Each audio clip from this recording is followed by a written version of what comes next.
Oi, galera, vocês estão me ouvindo? A aula está muito produtiva aqui. Que pena que vocês não pegaram o início da aula. Oi, galera. Tô brincando, viu? Vocês estão me ouvindo? Sim, mas a imagem não tá aparecendo. A imagem? Vou ver aqui se vai aparecer agora.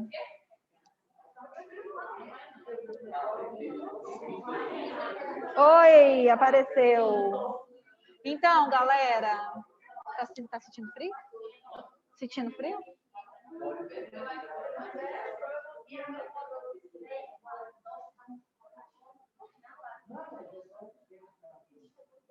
Ah.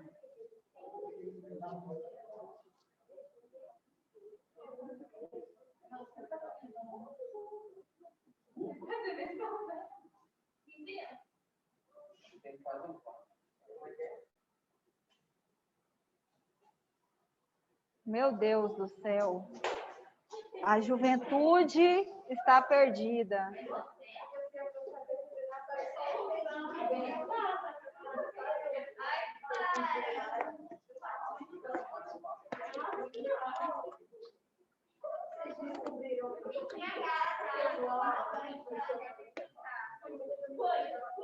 Não, gente, não vai cantar nada no sovaco essa hora da manhã.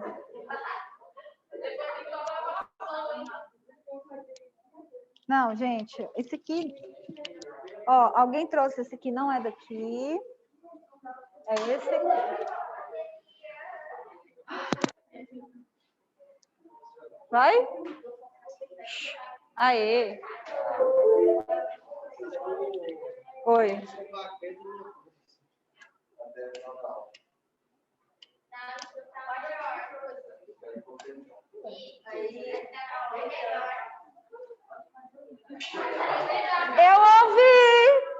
Eu ouvi que tá de... Eu ouvi daqui.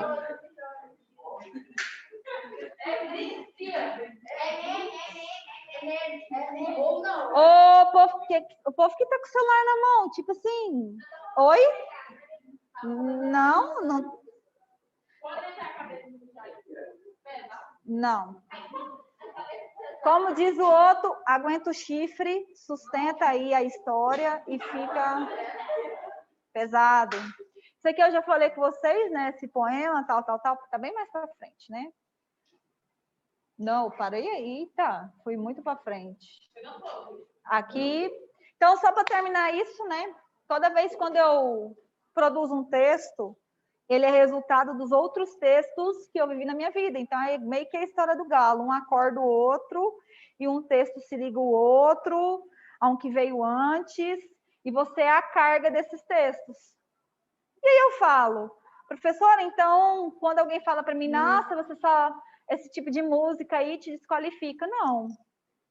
Não desqualifica você ouvir um funk, um pagodão goiano, um pagodão baiano, um sertanejo universitário. Não. O problema é você não se limitar a isso. Você tem que explorar outras possibilidades, né? É igual tem gente, nossa, senhora, você conheceu aí o negócio da Melody, né? A música da Melody? Sim, eu acho engraçado, acho bonitinho, mas eu não fico só nisso, né, cara? A vida não pode ser isso. Então, vocês têm que meio que tentar mediar, tentar melhorar, ser um Pokémon um pouco mais evoluído no quesito intelectualidade. O Pokémon tem que evoluir, tá? O intelecto tem que estar tinindo. Só que aí, vocês, como eu falo, são pequenos Pokémons, primeiro estágio, primeiro ano. Aí, a gente pega lá, a gente põe na Pokébola, sabe?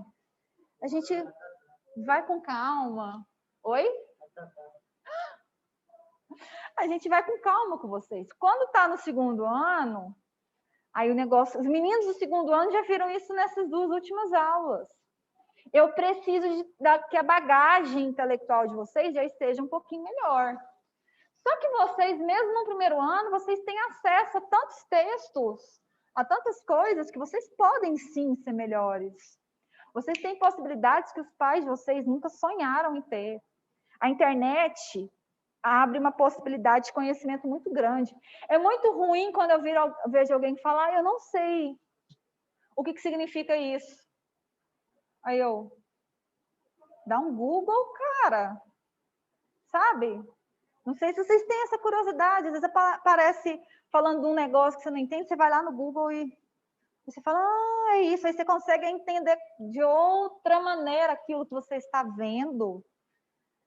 Só que tem gente que vive na ignorância e acha bom isso. Aí, quando chega no terceiro ano do ensino médio, o Pokémon faz o quê?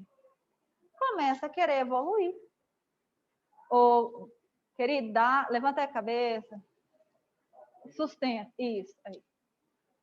Ele quer acordar no terceiro ano. Vocês são primeiro ano. Eu não falei para vocês fazerem a prova do Enem esse ano? Vamos fazer a prova do Enem esse ano. Vamos fazer ano que vem. Vamos fazer o que puder fazer esse ano de prova, de avaliação.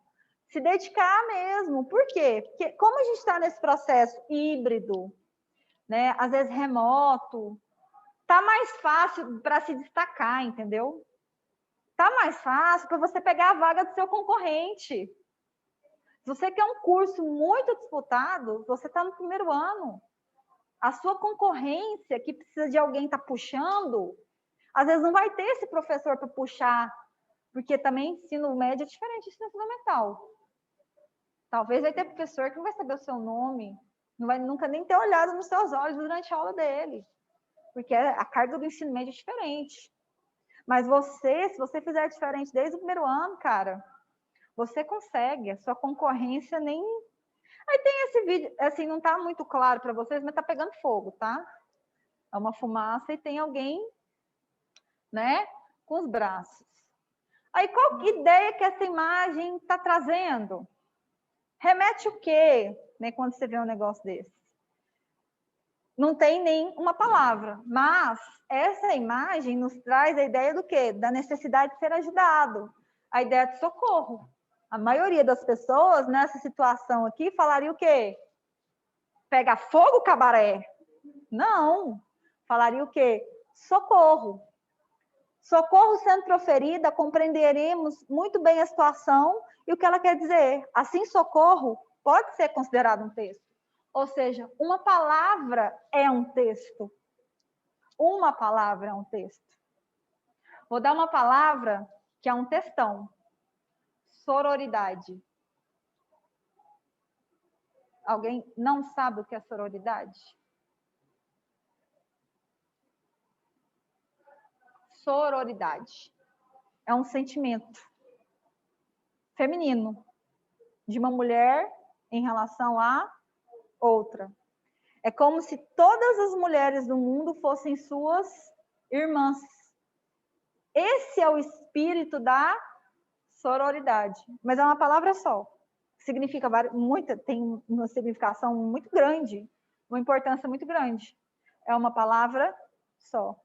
Socorro é uma palavra que traz uma carga, um texto. Então, o que eu tenho que me ater é que o texto, né, não é um conjunto de palavras. E o conhecimento de mundo, as experiências que vocês vão acumulando no processo, né, ao longo da vida, faz compreender que diante de qualquer incêndio, qualquer pessoa precisa ser socorrida com urgência, estando ela ou não ferida. Desse modo, não seria estranho ouvir a palavra socorro. Agora, entender como um texto em sua plenitude. Então, assim, para compreender a palavra socorro, ela precisa estar numa situação de necessidade de ajuda. Só que a gíria, já ouviram falar das gírias, né? A gíria é uma brincadeira com o significado das palavras. Às vezes uma pessoa vira para outra e fala assim, você ficaria com fulano? A outra fala, socorro. Tem a mesma importância a palavra socorro naquela situação discursiva que nessa? Não. A gíria faz isso. Ela brinca com palavras, na maioria das vezes já existentes, ela muda o contexto e acaba alterando o significado. Por exemplo, não é da época de vocês, mas durante muito tempo, ficar era permanecer em um determinado lugar ou estado. fiquei parada, fiquei doente, fiquei feliz. Hoje em dia, muito usual, ficar virou o quê? Bahrein. Né? O povo que está de casa não está entendendo, né? Ficar é o que? Um breve, de maneira, um breve relacionamento, né? Vamos lá. Não é à toa que quando você chegar, talvez você chegando para sua avó, você fala, fulano tá ficando com fulano. Na cabeça da sua avó, ficando com fulano é o quê? Pensa para alguém que não sabe, que acha que ficar é permanecer. A pessoa tá o quê com a outra? Ficando. Mas a pessoa não fica. Pensa na cabeça de uma senhora que não conhece a gíria. Ficar é permanecer no estado. Então, significa que as duas pessoas estão paradas no nada, não fazendo nada, não sendo nada, vegetando no nada. Elas estão ficando. Aí, aqui que a véia... Eita! Ui, que a senhora de respeito e soberania vai perguntar para você, ficando o quê? Estão ficando o quê? Aí você, né? Estão ficando felizes ou não, né? Então, o contexto pode ser explícito, quando é expresso por palavras, texto que se encontra a frase que se encontra a palavra, ou implícito, quando está embutido na situação em que o texto é produzido. Então, essa questão do explícito e o implícito cai demais em vestibular. Cai demais. Existem gêneros textuais de redação que vocês vão fazer que as coisas têm que ser explícitas. E alguns outros gêneros que as coisas podem ser implícitas. Por exemplo, numa carta, num diário, que é o primeiro gênero que nós vamos trabalhar, as coisas podem ser implícitas. Agora, lá na redação do Enem, as coisas devem ser explícitas. Tem que mostrar claramente, você tem que ser claro, objetivo. A pessoa tem que entender o que você quer. Por exemplo, fique com os olhos abertos, sabe? Olhos abertos. Olhos abertos. Não vou continuar lendo esse aqui. Aí, por exemplo, aqui nós temos a pessoa segurando balões. Na imagem ao lado, também não caberia um pedido de socorro. Por quê? Porque ela está em desespero? Professora, eu pensei que o balão estava carregando ela. Aí eu pensei que podia ser um socorro, não podia? Vamos supor que ela estava carregando balões, uma pessoa leve, o balão levou e ela começou a voar. Ela vai pedir socorro? Só que aqui tem toda uma expressão corporal e a imagem dá para vocês verem que ela tem um semblante de felicidade. Então, a palavra socorro aqui não se encaixaria. Então, o que eu quero que vocês prestem atenção nos textos para produzir é, ao usar determinada palavra, que essa palavra faça sentido dentro do seu texto.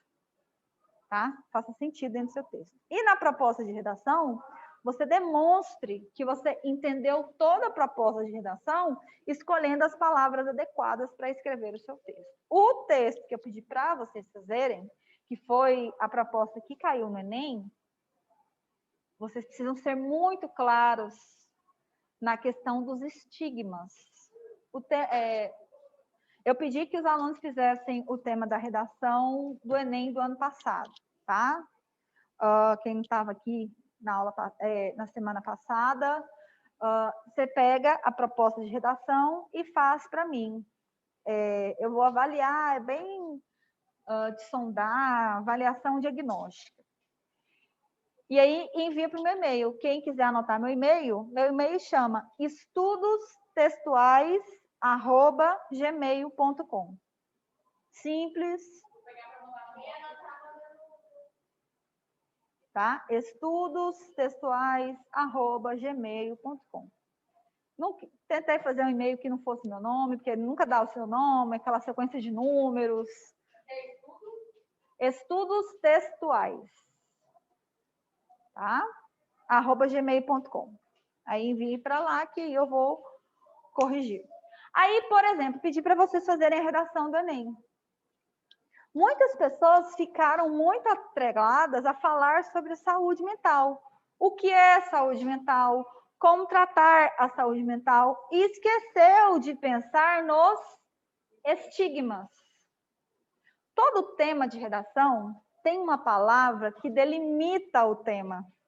Então, o tema não foi saúde mental, foi os estigmas.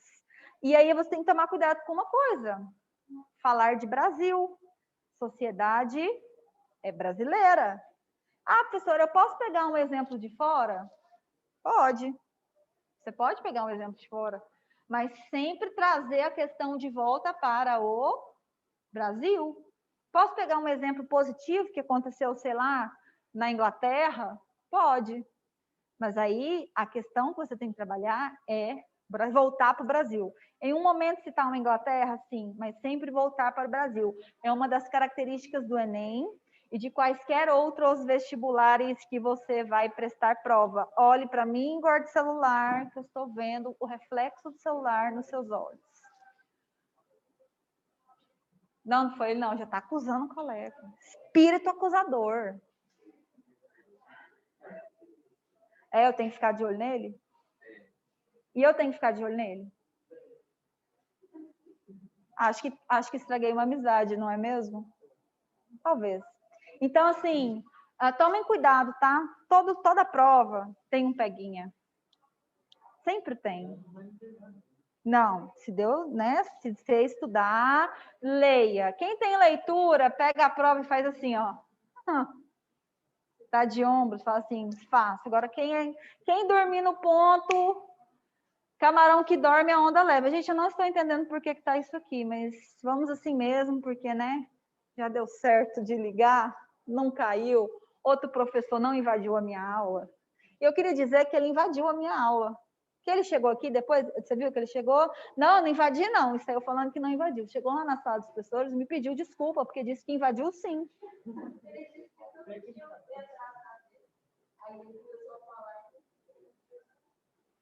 Né? Ele chegou aqui e falou, não entrei não foi isso? Aí chegou lá e me pediu desculpa, mas tudo bem, acontece. Bora lá. Conhecimento de mundo. Eu preciso muito disso de vocês, eu vou ter que bater na tecla. Vou trazer exemplos para que vocês possam também, às vezes, citar. Sabe, existem citações, existem coisas que em qualquer texto que você usar, você pode pôr. Vou dar um exemplo para vocês. Constituição. Já ouviram falar da Constituição? Constituição é o livro de leis do Brasil, né? E aí, lá na Constituição, tem uma palavra que chama isonomia. Alguém já ouviu falar de isonomia? Isonomia é o preceito que fala que todos somos iguais perante a lei. Tá lá. É o preceito de isonomia. Se escreve com S, tá? Isonomia. Professora, está na Constituição? Está. Então, a isonomia significa que todos somos iguais perante a lei. Independe de idade, gênero, classe social, sentimento religioso, etc. Então, por que as pessoas não são vistas iguais perante a lei? Não é uma questão que fica? Então, por exemplo, se você vai fazer uma redação do Enem, está na lei que o doente mental tem os mesmos direitos que um doente de qualquer outra doença. Mas isso não é respeitado. Eu poderia ter colocado isso na minha Constituição? Não, na minha redação? Poderia. Citar a Constituição? Pode. A Constituição fala de saúde. Ela não limita que tipo de saúde é. É saúde total. Então, saúde física é uma, saúde mental é outra. Eu poderia citar a Constituição? Posso. Quando é que eu não posso citar a Constituição? Se tratando de temas do Enem, eu nunca vi. Então, a Constituição já fica a dica para vocês. Aí já viram o quê? Um conhecimento de mundo. Porque apesar de ser um texto que faz parte da vida de vocês, vocês não estudam a Constituição. O brasileiro não estuda a Constituição, exceto quem faz direito. Quem faz direito ou quem vai prestar uma prova para a polícia, por exemplo, tem que estudar um pouco de Constituição. Cargos públicos federais tem que estudar o quê? Constituição. Então, ser advogado. Curso de direito, né? Então, assim, já fica um pouco de conhecimento de mundo, tá? Então, ao longo da sua vida, o leitor adquire conhecimentos utilizados durante a leitura dos textos. O leitor constrói sentido do texto quando articula diferentes níveis de conhecimento, entre eles o conhecimento de mundo. Esse tipo de conhecimento costuma ser adquirido informalmente através de nossas experiências pessoais e no convívio em sociedade. Ativar seu conhecimento de mundo no momento certo pode ser útil tanto para salvar sua vida, no meio de floresta, de incêndio, ou para resolver questões do SAEP, por exemplo. SAEP é uma prova, tá? Ou seja, o conhecimento de mundo na prova do Enem é muito importante. Eu sei que a aula já está quase acabando, né? Já estão até guardando material. A aula que vem, eu vou trazer uma questão do Enem, que talvez vocês tenham visto, da panela de pressão. Vocês ouviram falar dessa questão da panela de pressão? Prova do Enem teve essa questão que era muito fácil, que você não precisa ter conhecimento científico, mas você podia ter conhecimento de mundo e aplicar a ciência nesse conhecimento de mundo. Falava sobre o uso da panela de pressão. Aula que vem, eu já vou acender a luz aqui. Só do 4 tá bom. A aula que vem, eu vou trazer para vocês 2 questões do Enem. Uma questão que foi muito debatida e discutida, que é da prova de inglês. Não sei se vocês ficaram sabendo que a prova de inglês deu uma questão que eles tiveram que rever o gabarito, né? Que tem a ver com isso, com essa questão de conhecimento de mundo, de interpretação de texto. E é muito difícil o Enem rever o gabarito e reviu o gabarito dessa questão. E essa questão sobre a panela de pressão. E vou trabalhar a estrutura da carta na próxima aula e trazer os exemplos de carta que eu mandei no grupo, quer dizer, eu mandei para o Célio, e o Célio vai mandar no grupo de vocês os 2 textos que eu vou... Eu não sei se ele já mandou alguma coisa minha para vocês? Tá. Ele deve mandar hoje, né, porque a minha aula foi hoje, mas aí eu sempre mando, gente, material da próxima aula. E se precisar, se vocês acharem, não sei, vou até perguntar para vocês, vocês querem que eu envie os slides também? Tá? Os slides, então vou enviar para ele, aí ele envia para vocês os slides e esses textos eu vou trabalhar em sala de aula, só que nem sempre dá para ler o texto todo. Aí eu envio para vocês o texto na íntegra e aqui em sala trabalho o texto que eu comento sobre o texto, às vezes leio um trecho, explico alguma coisa do texto, mas ele vai ser enviado para vocês e quem puder, fica como tarefa de casa, ler esses textos, tá? São 3 textos, não são textos grandes, um texto, inclusive, tem só 2 parágrafos, que são 3 cartas. Primeira carta é a carta do descobrimento do Brasil, não é o texto na íntegra, tem uma alteração na linguagem também da carta que eu enviei para vocês. A segunda carta é a carta da Olga Benário Prestes, que ela é uma prisioneira nazista e ela enviou essa carta para a filha antes de morrer, para a filha e para o marido. E a terceira e última carta é a carta testamento de Getúlio Vargas. Não sei se vocês já ouviram falar de Getúlio Vargas, o único presidente da história do Brasil que cometeu suicídio, né?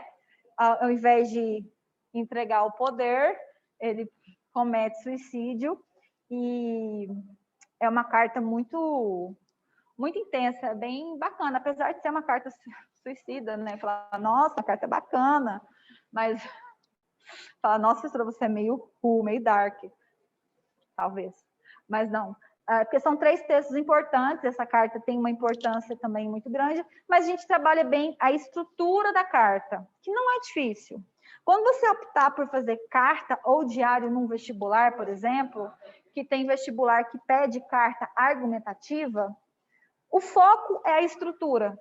Então, a gente vai trabalhar base da estrutura com vocês, da carta. Muitos até já devem saber essa estrutura, só que talvez não com os nomes que eu vou dar aqui em sala de aula. Porque tem muito isso no ensino médio. Muitos conhecimentos que vocês tiveram no ensino fundamental, quando você estiver revendo aqui, com um pouquinho mais de aprofundamento, parece que até é uma coisa diferente, mas não, às vezes é só um nome a mais que se acrescenta. Você ia falar alguma coisa? A segunda carta de Olga Benário. Olga Benário Prestes. Olga... vai estar lá. Tem na internet também, gente. Tudo que eu trabalho são textos que tem na internet. Olga Benário Prestes. Ela é Prestes, P-R-E-S-T-E-S. Ela era mulher de Luiz Carlos Prestes, tal. Mas é uma carta com muito sentimento, porque vocês imaginem, a pessoa sabe que vai morrer, e aí ela se despede da filha, que tem 1 ano e pouco, eu acho, e do marido. Que tinha isso, né? Vocês já devem ter ouvido falar sobre o nazismo. E aí o outro texto também que a gente vai trabalhar sobre diário, estou antecipando um pouquinho para vocês, fala sobre... Vou abrir aqui já. O texto que eu vou trabalhar com vocês fala sobre a questão do... Como é que fala? O diário que a gente vai trabalhar em sala de aula, a gente vai trabalhar o diário de Anne Frank. Já ouviram falar? Alguns talvez já tenham até lido o livro, espero. Se já leram o livro, para mim fica melhor ainda, né? Fica melhor ainda. Também foi uma prisioneira nazista.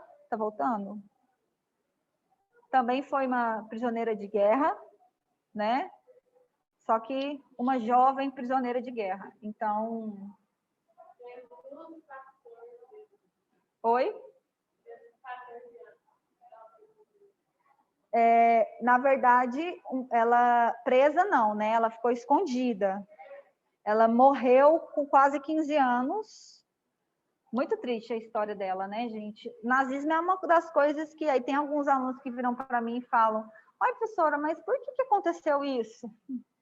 Eu falo: "Cara, eu não sei explicar, não. Tem coisas que aconteceram na história aí da humanidade que é difícil da gente compreender, né?" Aí, vocês leram o livro ou só conhecem a história por conta do filme A Culpa é das Estrelas? O livro A Culpa é das Estrelas, né? O Diário de Anne Frank.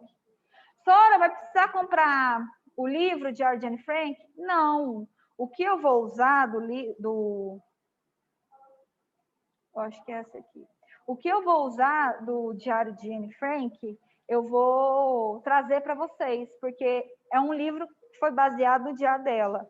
Então, são muitos dias, muitas datas, e como eu vou trabalhar a estrutura do diário, eu vou escolher alguns momentos bem, como é que fala? Discrepantes de um de outro. Eu não estou conseguindo pôr aqui de novo. Deixa eu ver se eu vou conseguir agora. Não tá um negócio ali, negócio do...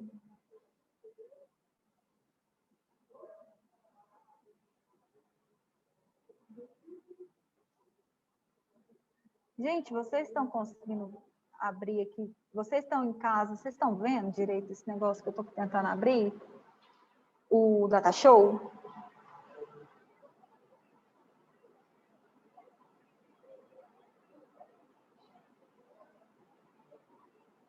Deixa eu ver se abre. Sim.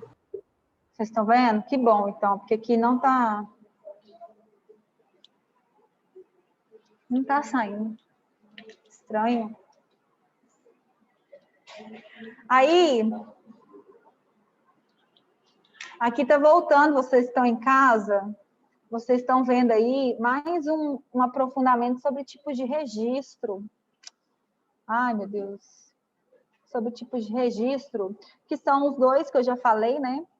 E aí fala sobre escolhas linguísticas, era isso que eu queria falar com vocês hoje também, para terminar a nossa aula.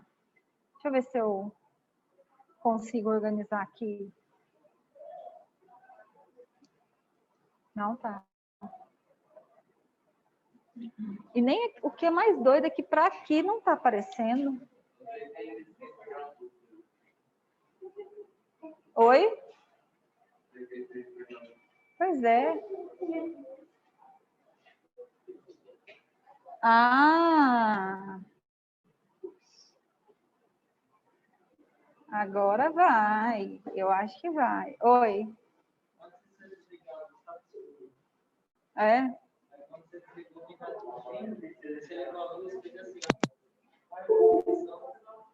Se bem que não tinha, não, porque eu fiquei bem de olho. Eu acho que quando eu falei a questão de aguentar aí, né, a sobrecarga, acho que teve gente que ficou um pouco #chateado. Não está querendo compartilhar aqui no Data Show com vocês. Mas aí, pessoal, aqui fala, no que eu estou mostrando para os alunos em casa, fala sobre escolhas linguísticas. São determinadas pelo tipo de relação social e institucional existente entre interlocutores. Vocês levantam aí a cabeça. Está acabando, bora junto aqui. Quando eu falo de escolhas linguísticas, a gente vai trabalhar carta. Carta parece ser um gênero textual obsoleto. Alguém sabe o que é obsoleto? Mas já ouviu falar dessa palavra?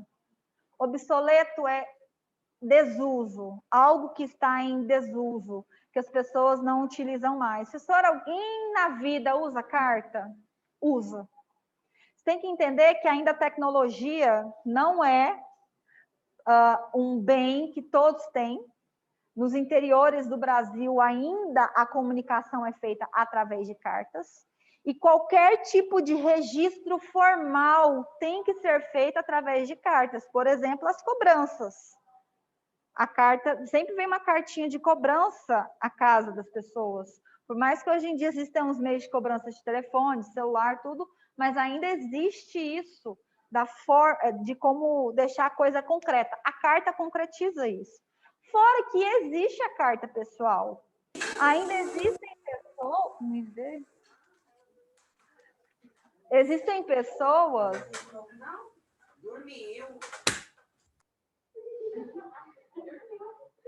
Existem pessoas que se comunicam em aniversários, aqueles momentos especiais, datas, né, que comemoram, sei lá, um ano de namoro, se bem que vocês não têm idade para isso.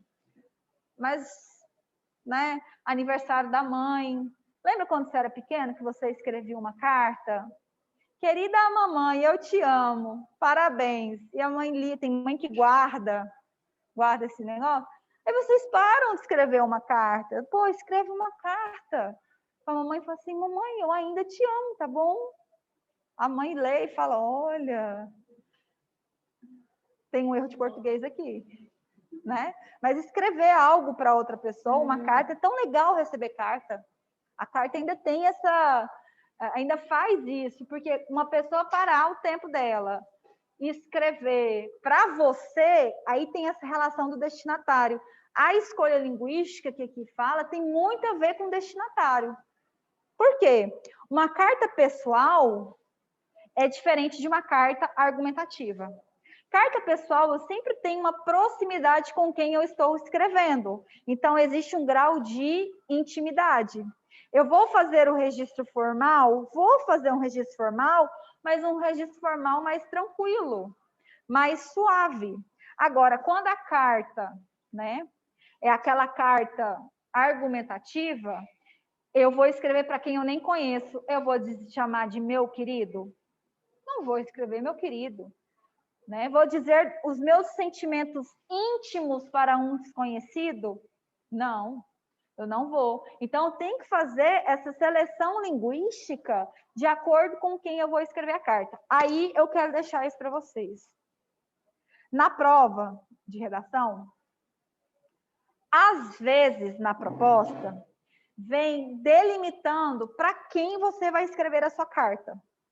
Quando vier delimitando, tem que prestar atenção lá no enunciado. Escreva sua carta para um amigo que mora no exterior, explicando sobre a atual situação da saúde pública no Brasil. Joguei na mão de vocês. Pode estar assim na prova? Pode. Então, o que é que eu tenho que entender? Eu vou escrever a carta para um amigo meu que talvez não seja brasileiro. Ele precisa ser brasileiro? Não. Mas ele pode ser um brasileiro que está no exterior? Pode. Mas isso eu tenho que deixar claro na minha carta. Eu tenho como deixar claro na carta? Sim. No primeiro parágrafo eu falo, sei que você está morando há muitos anos, por exemplo, na Inglaterra. Pronto. Eu já deixei bem claro que ele era brasileiro, mas está no exterior agora. Ou eu posso escrever a carta para alguém que mora no exterior. Sei que você não conhece da cultura brasileira, nunca veio ao meu país, mas preciso falar com alguém, preciso que alguém me ouça, e por aí vai. É importante deixar claro no início da carta esse tipo de relação que você tem com quem você está escrevendo. A carta pessoal, ela cabe isso, né? Escrever para um amigo, escrever para a mãe. Nós vamos fazer uma atividade de escrever uma carta de despedida. A gente vai estudar 2 cartas de despedida, né? Porque as 2 pessoas que escreveram as cartas que a gente vai estudar morreram depois de escrever as cartas, né? Que é isso, professora, a Olga e o Getúlio Vargas, né? Uma foi assassinada e o outro cometeu suicídio. Mas quando eu falo despedida, não significa que você vai escrever uma carta suicida. Não, pelo amor de Deus.